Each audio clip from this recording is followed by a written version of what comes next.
Hello दोस्तों, नमस्कार। SM के चैनल में मैं आपसे बुलंका दिल से बहुत बहुत स्वागत करता हूँ। यस दोस्तों, इस वीडियो में हम लोग बात करने वाले एक बहुत ही इंपॉर्टेंट इंटरेस्टिंग टॉपिक के बारे में, ठीक है।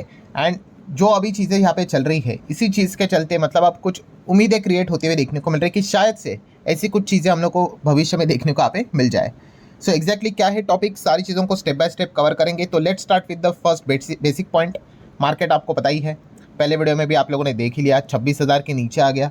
धीमे धीमे करके बाजार में प्रेशर हम लोग को लगातार देखने को मिला है। 5 दिन में मतलब जितनी अच्छी तेजी थी वापस वाइप आउट यहाँ पे हो गई। जैसे मैंने इसके पहले भी बताया कि बाजार ऊपर तो जा रहा है बट टिक नहीं पा रहा है, बिकॉज कोई सिग्निफिकेंट हमारे पास रीजन वैसे देखने को यहाँ पे नहीं मिल रहा है। पिछले 1 महीने से यही ड्रामा चल रहा है, एक ही रेंज में चल रहा है। 26 को तोड़ लेते हैं, ऊपर चले जाते हैं, वापस नीचे आते, ऊपर जाते हैं, नीचे आते, ऊपर जाते हैं, नीचे आते। यही चीज़ें बार बार यहाँ पे चल रही है। और हो क्या रहा है दोस्तों, मार्केट में लाल रंग दिखना मतलब क्या है, बिकवाली चल रही है। और बिकवाली में हम सभी लोगों ने देखा ही है कि कौन लगातार बिकवाली यहाँ पे कर रहा है। तो प्रमोटर अपना माल बेच रहे हैं 1.5 लाख करोड़ के आसपास। इस साल तो उन्होंने बेच दिया, in fact more than that 1.5 lakh crore के आसपास उन्होंने अपना माल निकाल लिया। आईपीओ वालों की अगर बात कर ले, आईपीओ आना मतलब क्या, बहुत सारा हम लोगों ने देखा आईपीओ में फ्रेश इशू काफ़ी कम है, ओएफएससी ज़्यादा देखने को मिल रहा है, एग्जिट ले रहे हैं।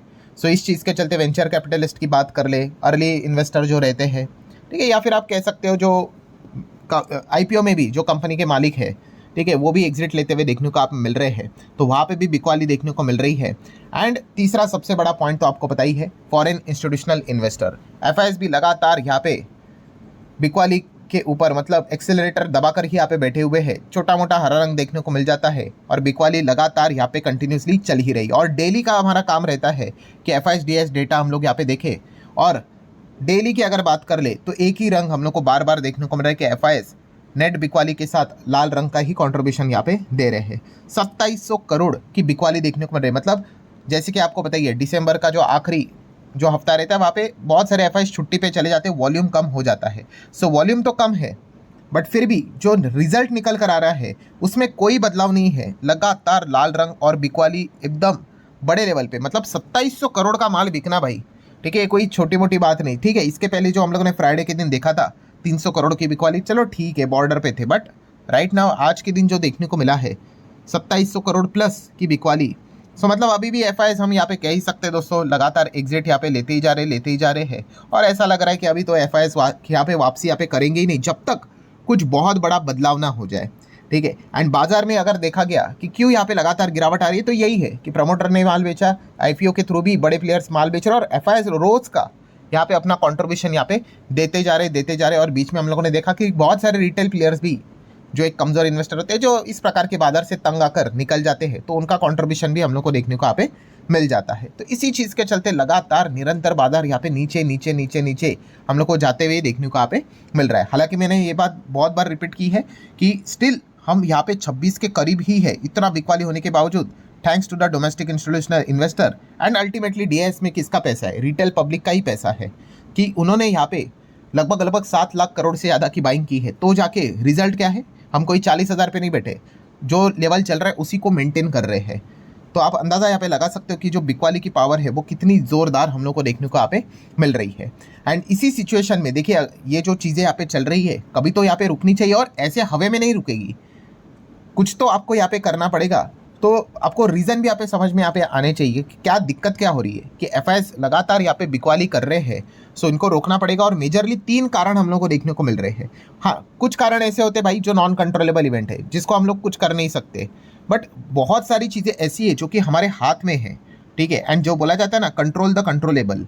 सो ऐसी बहुत सारी चीज़ें हैं जहाँ पे मतलब हम कह सकते हैं कि कुछ अगर डिसीजन लिए जाए तो जो बाजार जिस प्रकार से चल रहा है उसका गियर बदल सकता है, ठीक है। बट वो डिसीजन कौन लेगा, तो बड़े यहाँ पे हम कह सकते हैं मतलब जैसे कि आरबीआई की बात कर ले, आरबीआई ने तो अपना कंट्रीब्यूशन दे दिया, उसके बारे में बात करेंगे। एंड सबसे बड़ा अगर कोई गियर शिफ्ट करवा सकता है एफआईएस का, तो वो और कोई नहीं भाई, खुद सरकार ही यहाँ पे कर सकती है। और वो भी कब कर सकती है, बजट में। इसी से रिलेटेड अब बड़ी बड़ी उम्मीदें जनरेट होती हुई देखने को मिल रही है। अगर ये चीज़ें नहीं हुई तो फिर मतलब क्या ही बोले कि बाजार में मतलब बोलते हैं ना, बुल वालों को भी तो कोई रीज़न चाहिए भाई कमबैक करने के लिए, वरना 26 वापस 26 के नीचे, वापस 26 के नीचे, यही खेल चल रहा है। सो अगर देखा गया तो हम लोगों को यहाँ पे 3 पॉइंट्स देखने को मिल रहे हैं। पहला पॉइंट कि एफआईएस किस चीज़ के चलते तंग है, जैसे कि अगर बात कर ले ट्रेड डील अभी तक तो हो नहीं रही है, ठीक है। इस चीज़ के चलते अनसर्टिनिटी आती है एंड ट्रेड डील नहीं होना मतलब आप अगेन कह रहा हूँ आपको भाई, हमारे ऊपर जो 50% टैरिफ लग रहा है ना वो अभी भी कंटिन्यू है। और इससे क्या हो रहा है, हमारे एक्सपोर्ट की दिन मतलब बोलते ना दिन रात बैंड बज रही है। और अमेरिका का मार्केट ही हमारे लिए नंबर 1 मार्केट है। ठीक है, अब था बोलने कि टाइम आएगा कि नहीं पता नहीं, क्योंकि सबसे ज़्यादा ट्रेड सरप्लस हम अमेरिका से कमाते थे। और अगर हम रिसेंटली मंथ का जो डेटा निकल कर आया था, इंडिया का एक्सपोर्ट 28.5% हम लोग को नीचे आते हुए देखने को मिल गया अमेरिका के साथ।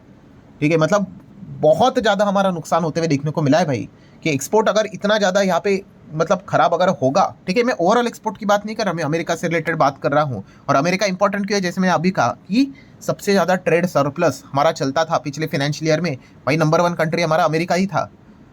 सो ये काफ़ी ज़्यादा दिक्कत हम लोग को देखने को यहाँ पे मिल रही है। सो इस चीज़ को लेकर एफआईएस तो परेशान है, ये तो हम लोग को साफ साफ देखने को मिल रहा है। बिकॉज सेकंड रीजन इसी से जनरेट होता है, क्योंकि अगर आपका एक्सपोर्ट खराब होगा तो ऑटोमेटिकली यहाँ पे आपका रुपया भी लुढ़कने में यहाँ पे मदद होती है। लगातार रुपया नीचे नीचे नीचे नीचे जाते हुए देखने को यहाँ पे मिल रहा है। इसके ऊपर मैं बहुत बार वीडियोस बनाकर बेसिक चीज़ें मैं आपको ऑलरेडी सिखा चुका हूँ। सो अगर एक्सपोर्ट ऐसा ही अगर चलता रहा तो काफ़ी दिक्कत होगी भाई। 90 तक आ गए हम, 90 क्या 91 तक भी चले गए थे ऑलमोस्ट। सो इस प्रकार से अगर चीज़ें यहाँ पे चलती रहेगी, ठीक है, तो मतलब बोलते हैं ना बाजार इसी दायरे में यहाँ पे फंसता रहेगा। और इसीलिए हम लोगों ने देखा कि आरबीआई को भी एंट्री करनी पड़ी। ठीक है, जो आरबीआई यहाँ पे जब एमपीसी की मीटिंग हुई थी, संजय मल्होत्रा जी को पूछा गया था गिरते हुए रुपये के बारे में, तो इतना सीरियसली उन्होंने बात को लिया नहीं था तभी।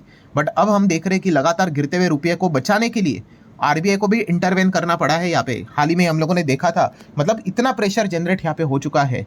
क्या देखा था हाल ही में, हम सब लोगों ने देखा था आई गेस, हाँ 17 दिसंबर के आसपास, कि यहाँ पे आरबीआई ने क्या कर रहा है, एग्रेसिवली इंटरवेन किया इन अ करेंसी मार्केट। कैसे, हमारे पास डॉलर के रिजर्व्स होते हैं ना, डॉलर को बेचो। ठीक है, जिसको गिराना है आपको क्या करना है, उसका ओवर सप्लाई क्रिएट करना है, उसको बेचो। और इसी चीज़ के चलते यहाँ पे क्या करना है, दूसरे जगह पे रुपये को फिर सपोर्ट यहाँ पे मिलता है। तो इस चीज़ के चलते हम कह सकते हैं कि लगातार जो रुपया हमारा गिर रहा था वो थोड़ा रुक गया है। कोई अप्रिशिएट बहुत बड़ा नहीं किया है। बट अगर ये आरबीआई शायद से अगर ये चीज़ अगर नहीं करती, माइट भी हम शायद से 91 92 तक भी चले जाते, मतलब उस दिशा में रफ्तार हमारी रहती।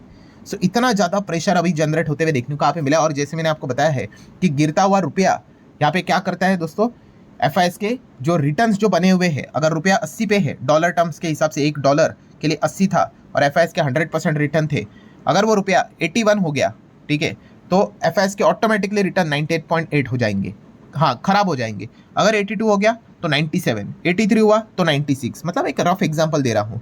ठीक है, 84, 85, 86, 87, जितना रुपया यहाँ पे कमजोर होगा, रिटर्न्स भी देखिए ऑटोमेटिकली एफआईएस के कमाए हुए रिटर्न्स यहाँ पे खराब होते हुए देखने को मिल जाते हैं। और ये तो जस्ट मैंने एकदम बेसिक बात बोल दी, क्योंकि असली पिक्चर तो तीसरा वाला पॉइंट आ जाता है कि एफआईएस ने यहाँ पे मतलब रुपये खराब हो रहा है, मतलब लगातार गिरते हुए रुपये के चलते उनके रिटर्न्स खराब हो रहे हैं। तीसरा पॉइंट तो और खराब कर देता है, एंड वो है टैक्सेस, कि गिरता हुआ रुपये के चलते एफआईएस को, भाई उनको रुपये से क्या मतलब है, उनको चाहिए डॉलर।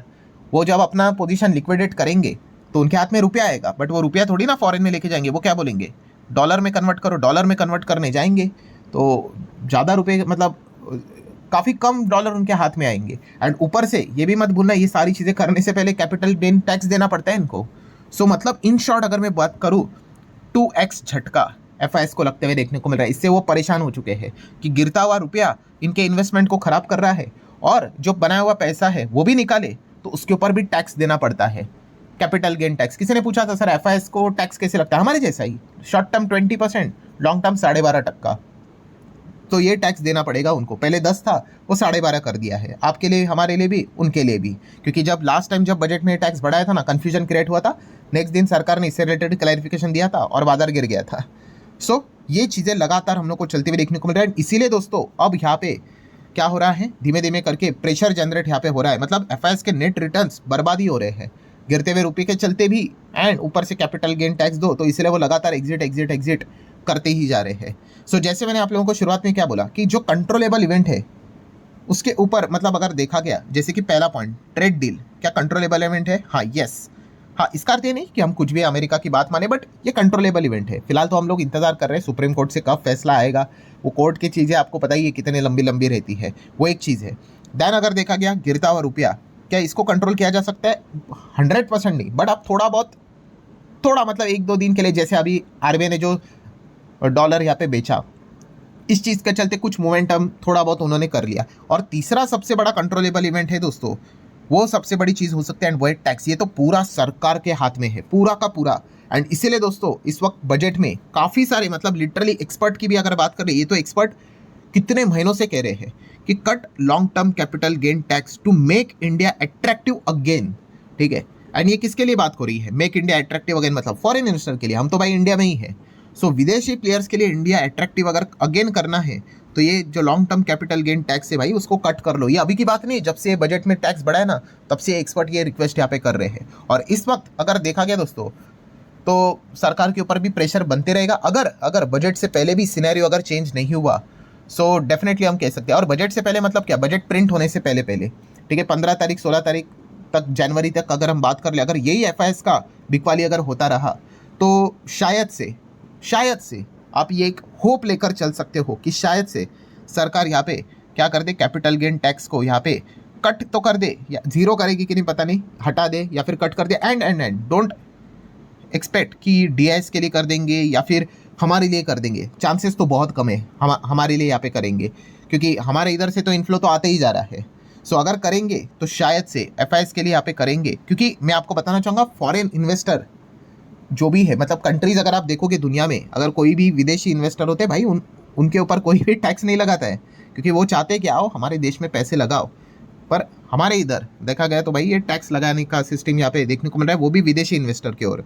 सो यही चीज़ यहाँ पे हम कह सकते हैं अभी फिलहाल एक उम्मीद का किरण बना हुआ है कि शायद से आने वाले समय में, मतलब कंक्लूजन क्या है कि अगर FIS की वापसी यहाँ पे करवानी है, ठीक है, RBI ने तो चलो अपना काम कर लिया कि रुपये को संभालने के लिए, बट उससे कितना फर्क पड़ा आप देख सकते हो। 91 से 89 90 उतना ही देखने को मिल रहा है। सबसे बड़ा अगर कोई मास्टर स्ट्रोक खेलना है तो ट्रेड डील करनी पड़ेगी, वो भी अच्छी तरीके से। एंड प्लस टैक्सेशन सिस्टम को लेकर कैपिटल गेन टैक्स FIS के लिए अगर एक्सक्लूड कर देंगे बजट में तो बहुत कुछ बड़ा फर्क, बहुत बड़ा इन्फ्लो भी आ सकता है। एक दिन बाजार बहुत, मतलब अगर ये अनाउंसमेंट 1 फरवरी को अगर हुआ ना तो बहुत बड़ा तेजी भी देखने को मिल सकता है। अब वो होगा नहीं होगा वो तो सरकार के हाथ में है, ठीक है। बट ये एक ऐसी होप है जिस चीज़ के चलते मतलब बोल रहे हैं कि FIS वापस यहाँ पे स्ट्रांगली आ जाए, वरना अगर देखा गया तो बीच बीच में आएंगे और नेट तो बिकवाली हम लोग को देखने को यहाँ पे मिल रही है। सो फिलहाल आप देख सकते हो असली कारण बाजार गिरने का यही देखने को मिल रहा है कि लगातार FIS की ओर से प्रेशर यहाँ पे जारी है। बुल वाले बेचारे बैठे हुए, कुछ तो हमारे पास अच्छा कॉन्क्रीट कारण होना चाहिए, वो तो मिल नहीं रहा है। छोटा मोटा ट्रेड डील के होप वाली खबर आती थी, वो सुनकर भी अभी बाजार यूज टू हो चुका है, कुछ खास तेजी नहीं आती है, ठीक है। सो अगर देखा गया यही से अगर कोई खबर निकल कर अगर आई देन माइट भी यहाँ पे बाजार में कुछ जोश यहाँ पे आ जाए। सो ठीक है दोस्तों, जितने भी इंपॉर्टेंट पॉइंट्स थे सारे यहाँ पे कवर कर लिए। अब ये होगा नहीं होगा ये तो वक्त ही बताएगा, 1 फरवरी को ही पता यहाँ पे चलेगा। वैसे आपको क्या लगता है, क्या ये हो सकता है? इस वक्त प्रेशर RBI के ऊपर बनाया था, RBI ने तो डिसीजन ले लिया, अब सरकार क्या ये डिसीजन लेगी? जेन्युइनली आपको क्या लगता है? आप अपनी राय कमेंट सेक्शन में यहाँ पे रख सकते हो। प्रेशर तो बन रहा है, अगर ऐसा ही चलता रहा तो शायद से कुछ हो सके। Let's see, hope for the best. चलो मिलते हैं अगले वीडियो में, तब तक के लिए बाय बाय।